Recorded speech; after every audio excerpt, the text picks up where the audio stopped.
Namaskar.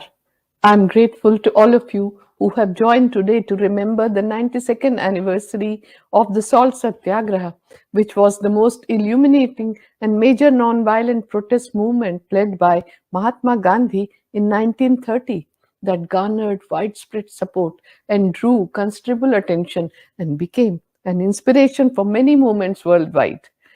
I thank the Consulate General of India in Chicago for hosting this talk during the commemoration of the 75th anniversary of India's independence. On 5th April 1930, Gandhiji had said, I want world sympathy in this battle of right against might. What was the battle of right that he had waged? It was the world famous Salt Satyagraha, the civil disobedience movement that shook the world and established the power of nonviolence. 92 years ago, on this day, Mahatma Gandhi had started his nonviolent satyagraha against the unjust salt tax imposed by the British rulers on Indians. From Mahatma Gandhi's 1906 Transvaal March in South Africa to his 1947 fast unto death in India, his career in peaceful protest was as diverse methodologically as it was geographically and historically vast. He had used all the methods like fast strikes, walkout speeches, and a revolutionary press, all played key roles in a movement that spanned two continents. If there was one high point of the Indian independence movement, it was the Salt Satyagraha or the Gandhi March, an event so successful that at the turn of the third millennium, the Economist magazine noted retrospectively, and I quote, more than any other event, the Salt March, exemplifying his tactic of non-violence, gave India's struggle for liberation its Gandhian stamp. In 1931, Dr. Albert Einstein wrote to Gandhiji after the success of the Salt Satyagraha, and I quote, you have shown through your works that it is possible to succeed without violence, even with those who have not discarded the method of violence. We may hope that your example would spread beyond the borders of your country and will help to establish an intentional authority respected by all that will take decisions and replace war conflicts. I hope that I will be able to meet you face to face someday. Gandhiji had replied saying that he wished Einstein would meet him face to face at his ashram in India. Gandhiji remained an important influence on Einstein's life and thought.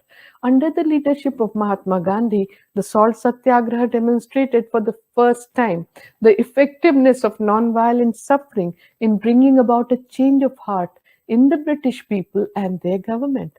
Lord Irwin, the British Viceroy during the Salt Satyagraha, was so deeply moved by the sufferings of the Satyagrahis that he wrote to the Secretary of State in London saying that he could not turn India into a sepulchre and rule over it.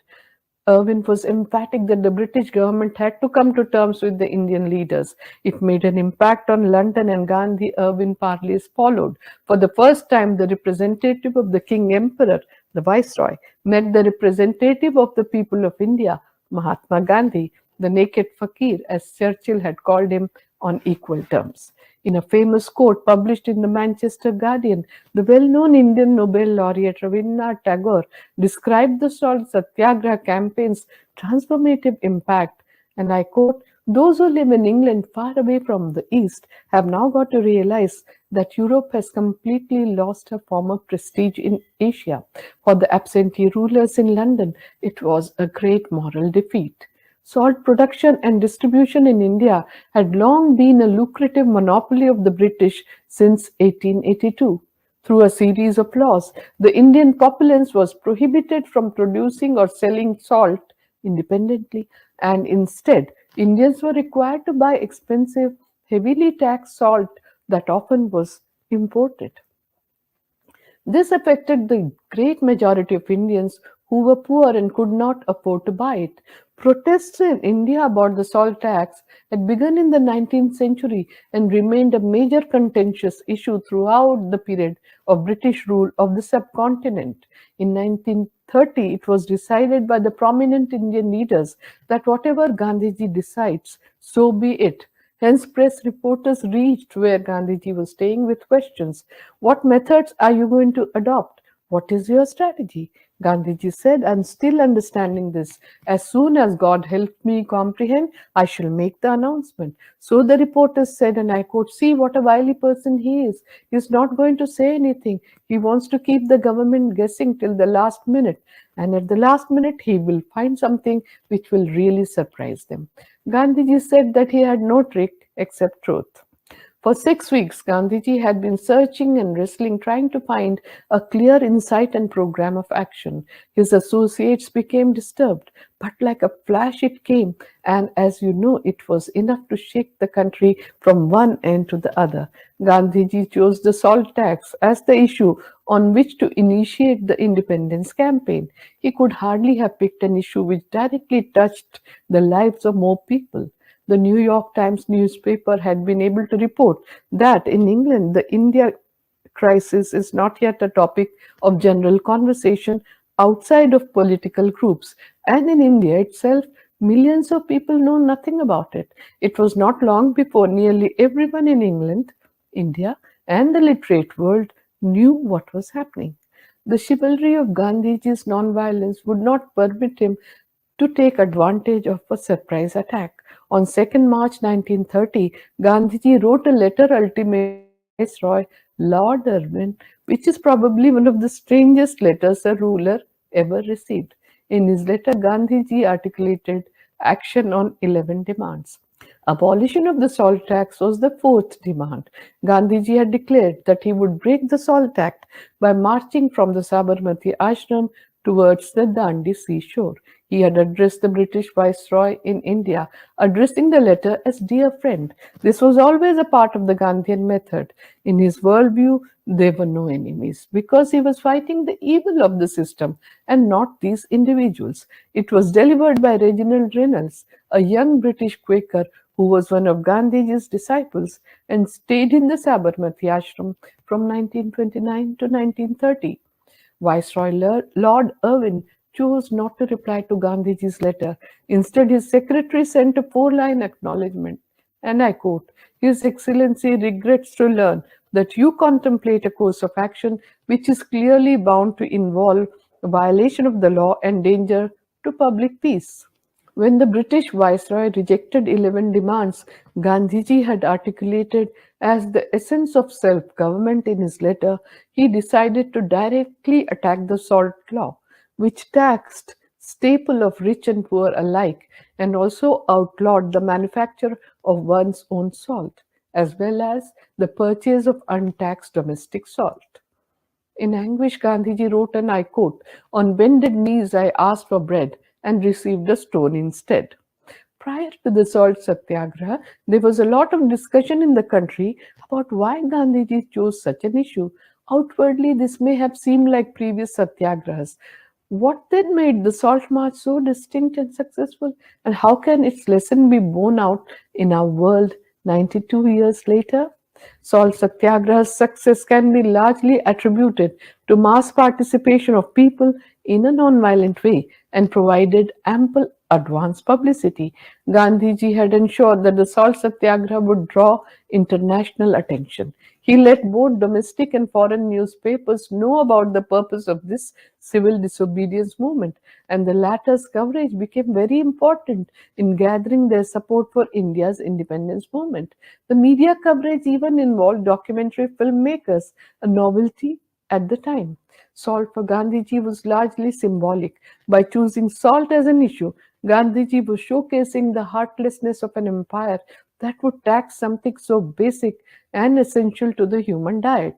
It served as a powerful symbol of a callous and cruel colonial exploitation, imposing burdens on the already poor millions. What was even more ridiculous, that salt could be made freely on the seashore, yet no Indian was allowed to make it. If ever a law could be unjust, here was one. Above all, given the essential nature of its use, this issue would cut across all areas of caste, creed, state, and language. Finally, it was a powerful issue for the Indian women struggling to feed her family. By making salt collection the central focus of his campaign, Gandhiji created possibilities of protest for people who otherwise had few political outlets, thus inviting hundreds of thousands to the struggle for Indian independence.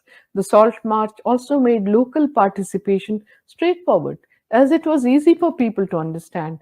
Gandhiji urged people for recruiting followers and offer resistance to the British rule. At one point, so many people joined the campaign that the column of marchers extending behind Gandhiji reached a length of 2 miles. Gandhiji had said that Salt Satyagraha would generate power in the nation to enforce its will. Gandhiji once again proved that he was no mere saint like figure, but also a practical idealist and a superb strategist. This would prove to be his masterstroke, as it was a plan that was at once simple and brilliant. The salt satyagraha required detailed planning, and Gandhiji looked to his associates for their wise counsel and to take up the leadership in his absence in case he was arrested. Gandhiji left the final decision of the strategy, prior preparedness, and route map through Gujarat, the largest salt producer in India, to his most pragmatic colleague Sardar Vallabhbhai Patel. Sardar Patel toured the state, consulted with colleagues, and finally chose Surat, the district that had given him the title of Sardar. As the salt satyagraha progressed, people realized that the decision was not emotive but very strategic. Sardar Patel not only determined the route of the march, but through his own conduct had also shown the sacrifice that would be needed for the national movement. During his travels across the main centers that Gandhiji's march was to pass through, he spoke to the people and taught them fearlessness. The government found this hard to bear.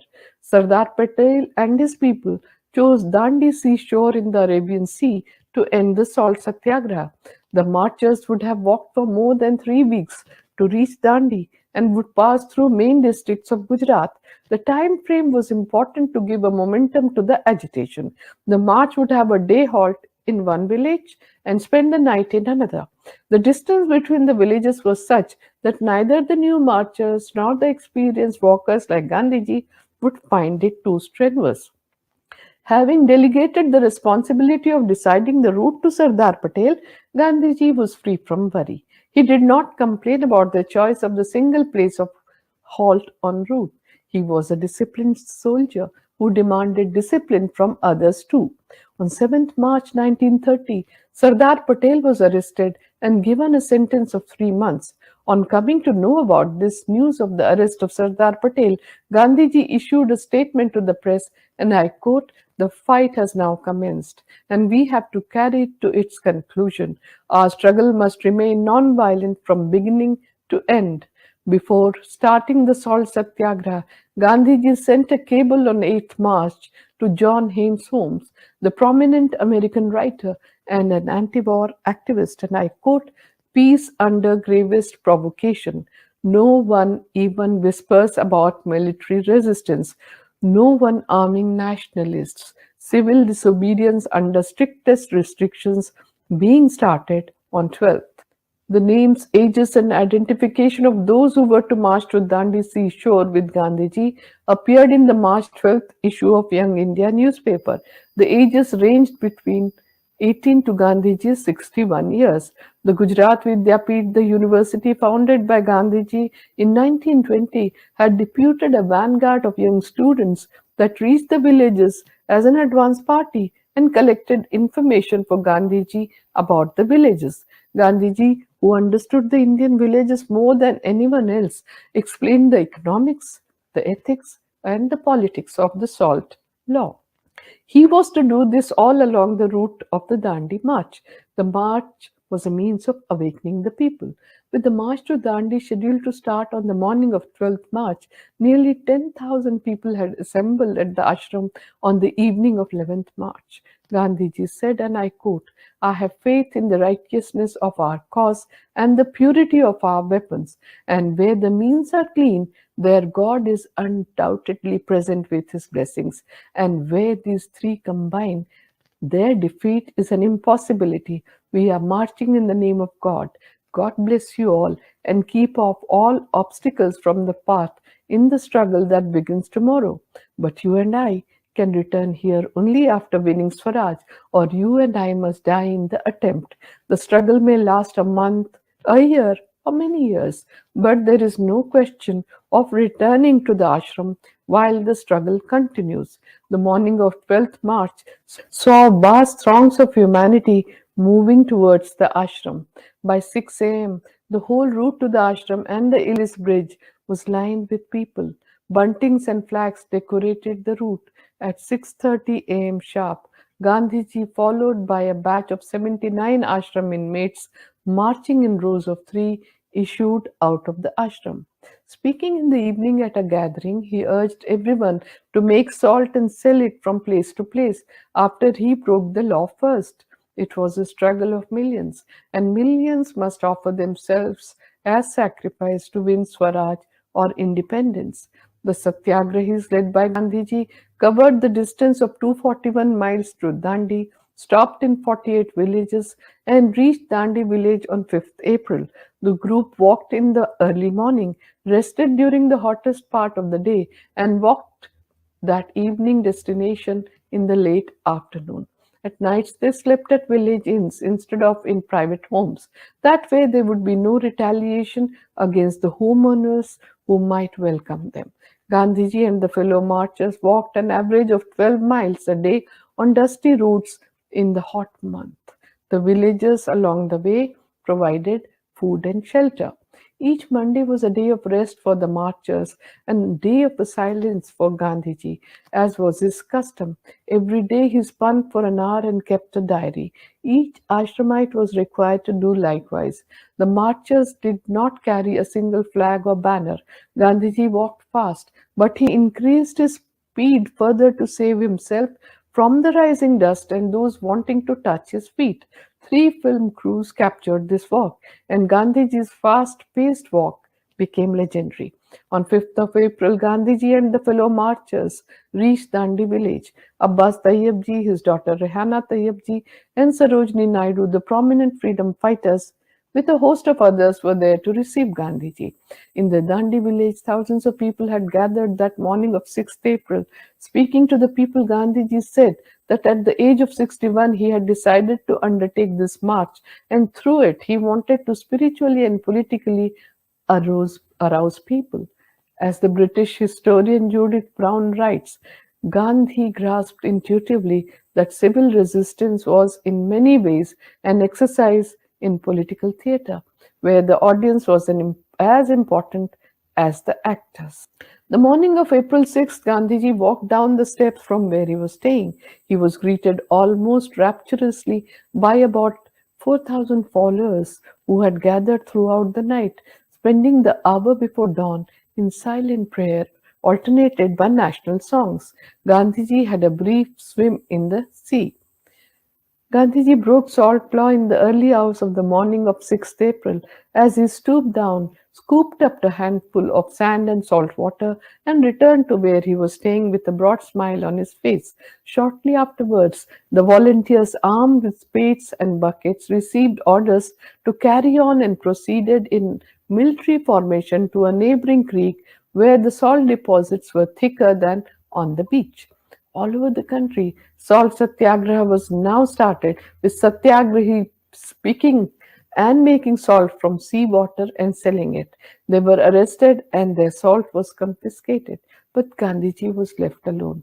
Mr. Nigle Parson, the correspondent for the Chicago Daily News, met Gandhiji under a mango tree in Karadin's Surat on a sweltering afternoon in April 1930. Describing his first impression of the man, clad only in loincloth, a pair of ancient silver-rimmed spectacles, and two hats, he wrote, and I quote, "Anyone else would have looked ridiculous, but not the Mahatma.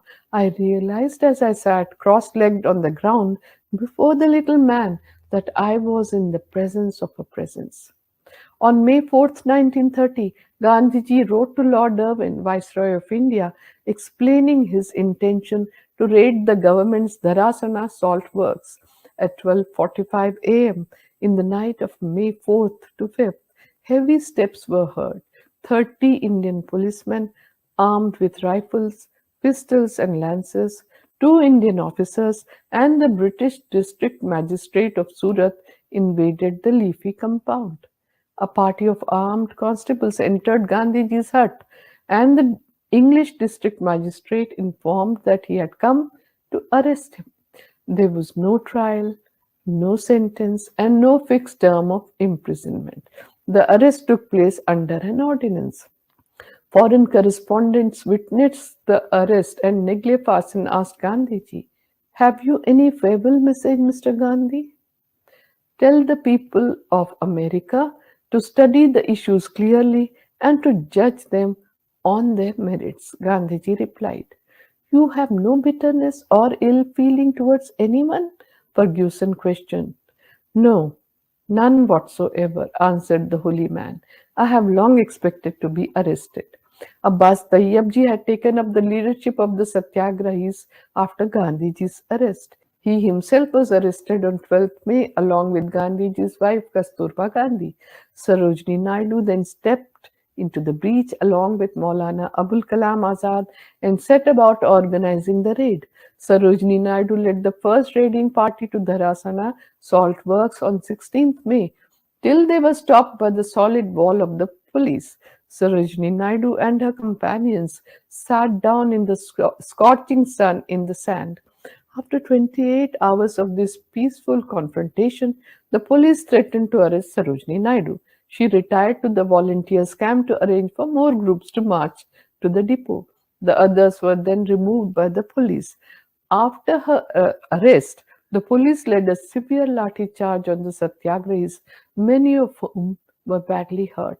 They continued the whole day. Sarojini Naidu was later released. The mass civil disobedience of the salt laws in the meantime continued with full vigor throughout the country. Arrests, convictions continued, and many important leaders were imprisoned. As the salt satyagraha progressed in the country, 300,000 people broke the salt law all over India, and 60,000 people were imprisoned. 1,362 newspapers covered the news. William Lawrence Shearer, the famous American journalist, had spent a considerable amount of time with Gandhiji. Shearer asked Gandhiji how he was able to rock the foundations of the British Empire. The reply was, and I quote, "by love and truth. In the long run, no force can prevail against them." Shearer's graphic reporting of the salt satyagraha brought to the notice of the world about the barbarity of the British rulers, and the world woke up to the power of non-violence and satyagraha. The New York Times editorialized that whereas Britain had lost America on tea, it was losing India on salt. Time magazine put Gandhiji on the front cover of its January 4th, 1931 issue as the Man of the Year. In April 1953, Dr. Albert Einstein had said, and I quote, "It is a history of India's peaceful struggle for liberation under Gandhi's guidance. All that happened there came about in our time under our very eyes." Gandhiji's philosophy for non-violent action overpowered the British government, and his actions influenced civil rights movements around the world, like the Defiance Campaign against apartheid laws in South Africa in 1952, US Civil Rights Movement in 1963, Cesar Chavez and the Delano grape strike in California in 1965, Baltic Revolution in 1995, Arab Spring in Egypt and Jasmine Revolution in Tunisia, and many more. I once again take this opportunity to thank the Consulate General of India in Chicago for hosting the talk. My special thanks are to all of you who have joined me online today. Namaskar.